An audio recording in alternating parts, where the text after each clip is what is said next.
मौसी के घर के सामने एक चाय का होटल था, जहाँ से मौसी शाम को मुझे भेजकर बिस्किट मंगवाया करती थी। होटल का मालिक काउंटर पर ही बैठा रहता। वो पिछले काफ़ी अरसे से मुझे अजीब निगाह से देख रहा था। एक दिन उसने मुझसे कहा, सुरभि तुम मुझसे शादी कर लो, मैं तुम्हें इस दलदल से निकाल कर बहुत सुकून से रखूँगा।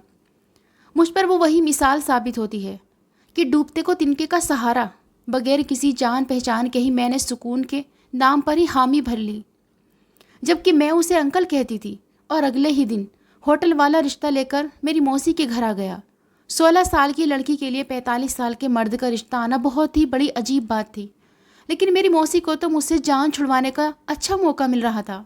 वो जानती थी कि होटल वाला बहुत अमीर है और इसलिए उन्होंने इस शादी के बदले अच्छी खासी रकम मांगी।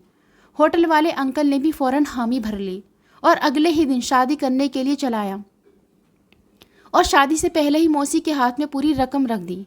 मौसी की खुशी तो देखने के लायक थी। होटल वाले ने मौसी से साफ शब्दों में कहा, सुरभि से आपका कोई संबंध नहीं है और आप भूल जाइए कि कोई सुरभि भी आपकी ज़िंदगी में कभी आई थी।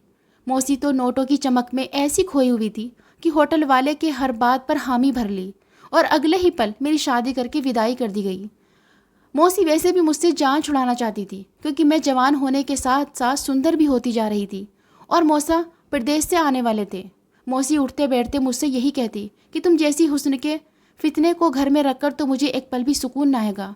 जिससे तू अपने माँ बाप को खा गई, कहीं ऐसे ही मेरे घर को ना उजाड़ दे। होटल वाला, जिसे मैं अंकल कहती थी, मेरा पति बन चुका था। उसने मुझे अपनी गाड़ी में बिठाया और अपने बड़े घर ले गया।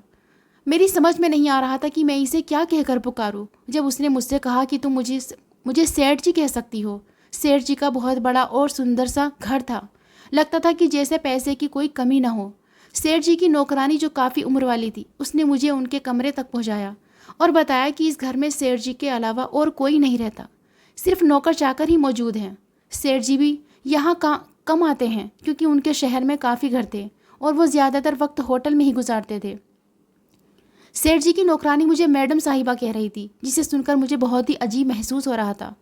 खुद आज तक नौकरानियों की तरह ज़िंदगी गुजारती आई थी और आज अचानक मैडम साहिबा बन गई। मैं हैरत से अपनी आंखें घुमाते पूरे घर को देख रही थी। सेठ जी की नौकरानी ने थोड़ी देर में मुझे अच्छे कपड़े लाकर दिए और कहा कि मैं नहा धोकर तैयार हो जाऊं। इतना अच्छा सूट देखकर मैं खुशी खुशी नहा धोकर तैयार हुई। साथ ही मुझे ये भी अजीब लग रहा था कि न जाने सेठ जी के साथ मेरा रिश्ता कैसा होगा, क्योंकि हम दोनों की उम्र में काफ़ी फ़र्क था। अभी मुझे बेड पर बैठे थोड़ी देर गुजरी थी। रात का अंधेरा फैल चुका था जब सेठ जी कमरे में आए और आते ही मेरे पास बैठ गए। मुझे अजीब सी शर्म महसूस हो रही थी। मैं घबराहट से अपनी उंगलियां तोड़ने लगी। सेठ जी बहुत गौर से मुझे देख रहे थे। इसके बाद अचानक सेठ जी ने मेरे साथ वो किया जिसके बारे में मैं सोच भी नहीं सकती थी। सेठ जी ने तो मेरी दुनिया ही बदल दी। सेठ जी ने जो कुछ कहा, जो मैंने कभी सोचा भी नहीं था, वो तो मुझे किसी और ही मकसद के तहत यहाँ लाए थे।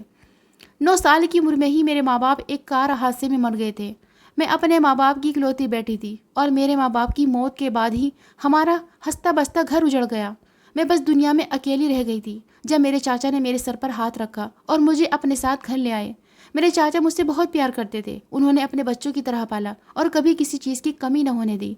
लेकिन मैं अपने चाची को एक आंख न भाती। चाचा का मेरे साथ प्यार भरा व्यवहार चाची की आंखों में बहुत खटकता। चाचा मुझ पर बहुत पैसा खर्च करते। उन्होंने मुझे उसी स्कूल में पढ़ाई करने के लिए भेजा जहाँ पर उनके बच्चे जाते, और चाची को बिल्कुल बर्दाश्त न थी कि मैं उनके बच्चों की बराबरी करूँ। इसी बात को लेकर चाची और चाचा के बीच बहुत बड़ा झगड़ा भी होता, लेकिन चाचा ने यह कहकर बात खत्म कर दी कि सुरभि मेरे स्वर्गीय भाई की निशानी है और मेरा फ़र्ज़ है कि मैं इसकी परवरिश वैसे ही करूँ जैसे अपने बच्चों की कर रहा हूँ। वक्ती तौर पर तो चाची खामोश हो गई, लेकिन चाचा की गैर मौजूदगी में चाची मेरे साथ बहुत बुरा सलूक करती। मैं चाचा की मोहब्बत की खातिर सब कुछ चुपचाप बर्दाश्त करती रही और यूं ही ज़िंदगी का सिलसिला चलता रहा। मेरी पढ़ाई भी जारी थी कि अचानक मेरी किस्मत ने पलटा खाया और चाचा भी अचानक हार्ट अटैक से मर गए। चाचा की मौत ने मुझे बिल्कुल तोड़ कर रख दिया था, क्योंकि मेरे माँ बाप के जाने के बाद मेरे चाचा ही मेरे इकलौता सहारा थे और मुझे अच्छे से पता था कि चाची मेरे साथ क्या सलूक करेगी। चाची ने तो मुझे ही मनहूस कह दिया कि पहले मैं अपने माँ बाप को खा गई और अब अपने चाचा को। मुझे हर एक के सामने बुरा भला कहती। चाची ने मेरा हाल बिल्कुल नौकरों जैसा कर दिया। मैं सिर्फ चाची की नहीं बल्कि उनके बच्चों की नौकरानी बन गई थी। चाची के बच्चे भी छोटे से छोटे काम के लिए मुझे आवाज़ देते और मुझ पर हुक्म चलाते। अगर कभी न मानती तो चाची मुझे इतनी गालियाँ देती कि मेरे लिए बर्दाश्त करना मुश्किल हो जाता। मेरी हालत दिन ब दिन ख़राब होती जा रही थी। मुझे खाने को भी ठीक से न मिलता। चाचा की मौत के फ़ौरन बाद ही चाची ने मेरा स्कूल जाना भी बंद करवा दिया। मैं जब भी रात के समय सोने के लिए लेटती थी तो अपने माँ बाप को याद करके फूट फूट कर रोने लगती। मेरे दिल में एक ही ख्याल आता था कि मैं अपने माँ बाप के साथ ही मर जाती तो कितना अच्छा होता। ये दुनिया हम जैसे बेसहारा बच्चों के लिए सिर्फ और सिर्फ एक नर्क है। एक दिन मेरी बड़ी मौसी मुझसे मिलने के लिए आई तो उन्हें अंदाज़ा हुआ कि मैं घर में बिल्कुल नौकरानियों की तरह रह रही हूँ। तो उन्होंने चाची के साथ बहुत झगड़ा किया कि वो एक मासूम बच्ची के साथ इतना जुल्म कैसे कर सकती हैं। चाची को तो वैसे में एक आंख न भाती थी और मौसी के झगड़ने के बाद तो उन्हें मौका मिल गया कि वो मुझसे जान छुड़ा लेती। उन्होंने उसी वक्त मेरा हाथ मौसी के हाथ में पकड़ा दिया और कहा कि अगर आपको ये मनहूस इतनी ही प्यारी है तो आप अपने साथ ले जाइए। मौसी ने मुझे गले लगाया और मेरा सामान लेकर अपने साथ अपने घर ले आई।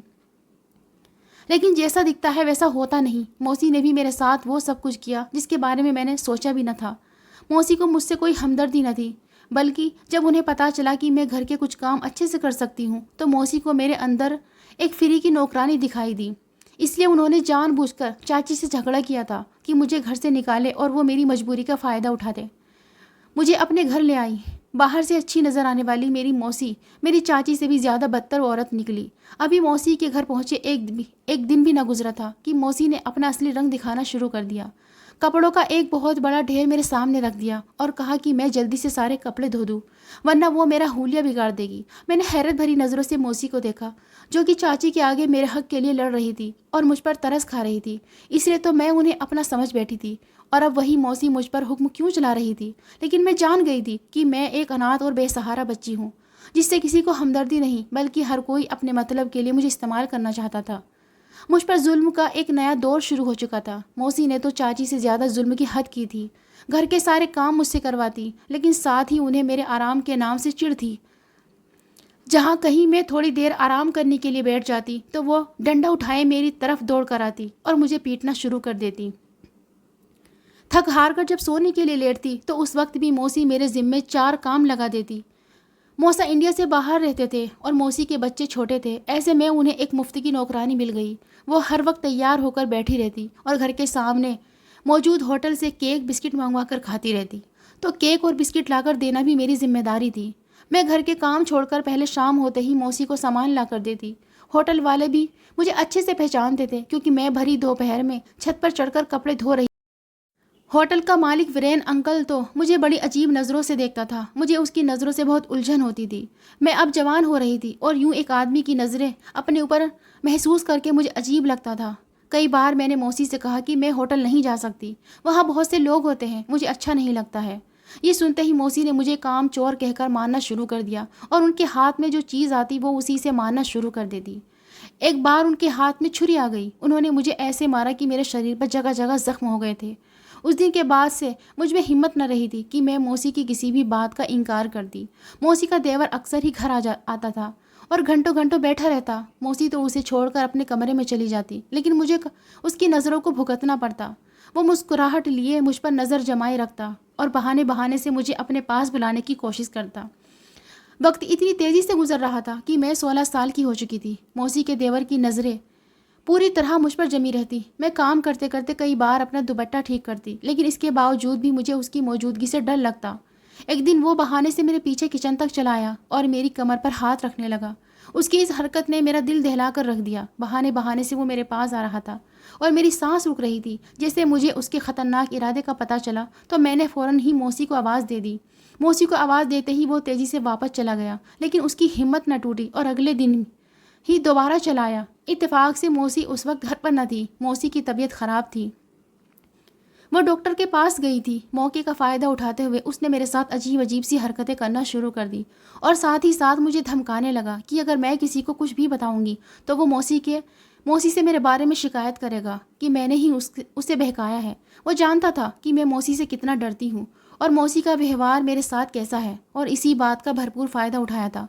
मैं उसके हाथों बर्बाद हो चुकी थी। अब वो रोज़ ही यहाँ चला आता था। जुल्म था, एक दिन ब दिन बढ़ता जा रहा था। मैं सबके लिए एक मुफ्त का माल बन चुकी थी और हर कोई इस मौके से फ़ायदा उठाना चाहता था। एक दिन जब मैं मौसी के लिए बिस्किट लेने के लिए होटल पर गई तो होटल वाले अंकल ने मुझसे पूछा, तुम्हारे माँ बाप कहाँ हैं? तुम क्यों हर वक्त काम में लगी रहती हो? मेरा दिल उस दिन बहुत दुखी था क्योंकि ये वही दिन था जब मेरे माँ बाप मुझे छोड़कर चले गए थे और मैं बेहिस लोगों के जुल्म का शिकार हो चुकी थी। ना चाहते हुए भी मैंने उन्हें अपनी दुख भरी कहानी सुनाई, जिसे सुनने के बाद उनके चेहरे पर अजीब से एक्सप्रेशन उभर आए। शायद उन्हें मुझसे हमदर्दी हो गई थी। मैं बिस्किट लेकर वापस चली गई। मेरे वापस आते ही मौसी ने मुझे एक बार फिर से मारना शुरू किया, क्योंकि मुझे काफ़ी देर हो गई थी और वो मुझसे पूछ रही थी कि किससे मिलकर आ रही हो, जो एक बिस्किट लाने में तुझे 1 घंटा लग गया। वो हर बात पर मुझे इसी तरह से जलील किया करती। जैसे जैसे मैं जवान हो रही थी, मौसी की आंखों में और खटकने लगी थी, क्योंकि मौसा की वापसी के दिन करीब आ रहे थे। वो 2 महीने की छुट्टियों पर घर वापस आ रहे थे। अगले दिन जब मैं दोबारा होटल पहुंची तो अंकल ने पूछा कि अगर मैं तुम्हें इस दलदल से निकाल कर सुकून की ज़िंदगी दूं तो तुम्हें कोई एतराज़ तो ना होगा। अंकल की बात सुनकर मैंने ना समझी से उनकी तरफ देखा। वो मुझसे पूछने लगे, शादी करोगी मुझसे? मैं तुम्हें इस तकलीफ़ से निकाल दूंगा जो तुम्हारी मौसी ने दी है। ये सुनकर मैं हक्का बक्का रह गई, क्योंकि मेरी उम्र सिर्फ 16 साल थी, जबकि होटल वाले अंकल 40-45 के लगभग थे। वो मुझसे कहने लगे, इतनी दर्द भरी ज़िंदगी गुजारने से बेहतर है तुम मुझसे शादी करो और मेरे साथ मेरे घर चलो। मैं तुम्हें खुशी से रखूँगा और तुम्हें किसी चीज़ की कमी न दूंगा।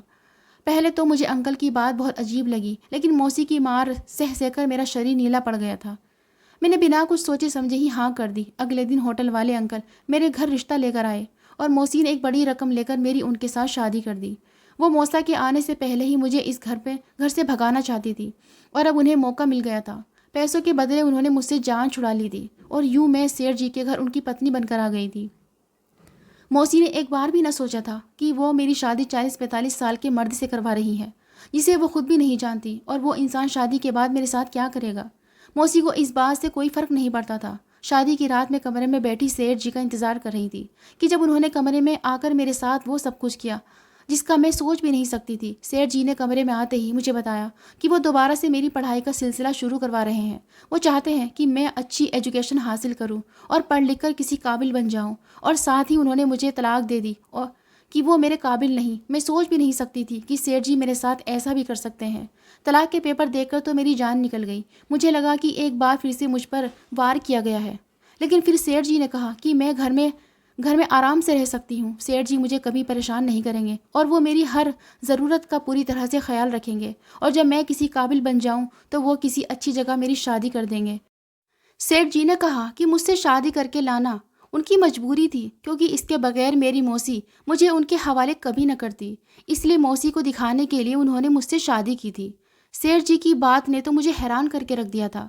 वो कैसे इंसान थे जो मुझे इतने पैसों के बदले शादी करके लाए थे और अब इतनी आसानी से मुझे तलाक दे चुके थे, और अब खुद मेरी शादी करवाने की बात कर रहे थे। सेठ जी तो कमरे से चले गए, लेकिन मुझे हक्का बक्का छोड़ गए।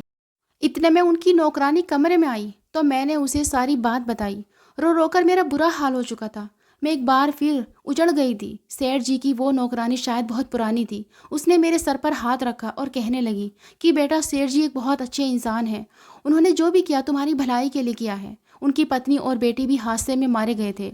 एक दिन सेठ जी ने मुझे बताया कि वो तुम में अपनी बेटी की झलक देखते हैं, और जब तुम पर इस कदर जुल्म होता देखते तो उनसे बिल्कुल भी बर्दाश्त नहीं होता। उस नौकरानी ने मुझे सेठ जी की पत्नी और बेटी की फ़ोटो दिखाई तो मैं हैरान रह गई। उनकी बेटी तो काफ़ी हद तक मेरे जैसी थी। नौकरानी ने मुझसे कहा कि अगर सेठ जी ने आपकी पढ़ाई जारी रखने के लिए कहा है तो आपको चाहिए कि आप पढ़ लिख कर किसी काबिल बन जाए। सेठ खुद आपकी शादी किसी अच्छी जगह करवा देंगे और आपकी ज़िंदगी अच्छी हो जाएगी। मैं जो अपने घर सगे रिश्ते से धोखा खा कर आई थी, मेरे लिए एक अजनबी इंसान पर भरोसा करना बहुत ही मुश्किल था। लेकिन आने वाले कुछ ही दिनों में जब सेठ जी ने शहर के एक बड़े स्कूल में मेरा एडमिशन करवाया तो मुझे यकीन होने लगा कि ये वाकई बहुत अच्छे इंसान हैं। बहुत कम ही वो घर आते और मेरी सिर्फ खैर खैरियत पूछकर चले जाते। जब सेठ जी ने मुझे तलाक दी थी, वो खुद अपने दूसरे घर में ही रहते। उन्होंने मुझे किसी चीज़ की कमी न होने दी थी और मैं वाकई बहुत अच्छे एजुकेशन हासिल कर रही थी। ज़माने की ठोकरें खाने के बाद आखिरकार मैं एक सुकून भरी ज़िंदगी में दाखिल हो गई थी। अब सिर्फ मेरे पास एक ही दुख था कि मेरे पास माँ बाप नहीं थे। दिन महीनों और महीने साल भी बीत गए थे। मैं वक्त के साथ एजुकेशन हासिल करते हुए डॉक्टर बन गई। एक दिन एक औरत को इमरजेंसी में अस्पताल लाया गया तो उसकी हालत बहुत ख़राब थी। वो कैंसर की आखिरी स्टेज पर थी। अब जब से उसे देखने के लिए उसके पास पहुंची तो उसे देखकर मेरे रोंगटे खड़े हो गए, क्योंकि वो तो मेरी मौसी थी। वो रोते हुए मुझसे माफ़ी मांगने लगी और कहने लगी कि उन्होंने जो व्यवहार मेरे साथ किया, उनकी औलाद भी वही व्यवहार उनके साथ कर रही है। उनके बेटे उन्हें मारते हैं। मौसा भी एक कम उम्र लड़की से शादी करके उसे अपने साथ ले आए। मौसी पूरी तरह से बर्बाद हो चुकी थी और इस वक्त भी वो अस्पताल की इमरजेंसी वार्ड में किसी पड़ोसी के सहारे आई थी। आज मुझे यकीन आ गया था कि हर किसी को अपने हिस्से का हिसाब चुकाना पड़ता है। मेरे साथ काम करने वाले एक डॉक्टर ने मेरा रिश्ता भेजा तो सेठ जी ने अच्छी तरह छानबीन करने के बाद उसे घर बुलाया और मेरी और अपने रिश्ते के बारे में सच्चाई बता दी। वो डॉक्टर मुझे काफ़ी समय से जानता था और मेरे हालात जानने के बाद भी वो मुझसे शादी करना चाहता था। सेठ जी ने अपनी बात पर अमल करते हुए मेरी शादी उससे करवा दी और इस तरह सेठ जी की अच्छाई ने मुझ जैसी एक अनाथ और बेसहारा लड़की की ज़िंदगी पूरी तरह से बदल कर रख दी थी। तो दोस्तों, इस कहानी को लेकर आपकी क्या राय है, हमें कमेंट बॉक्स में ज़रूर बताइए। अगर आपको हमारी आज की कहानी पसंद आई है तो इसे लाइक करें और अपने दोस्तों के साथ शेयर करें, और हाँ, चैनल पर नए हैं तो प्लीज़ चैनल को ज़रूर सब्सक्राइब करें।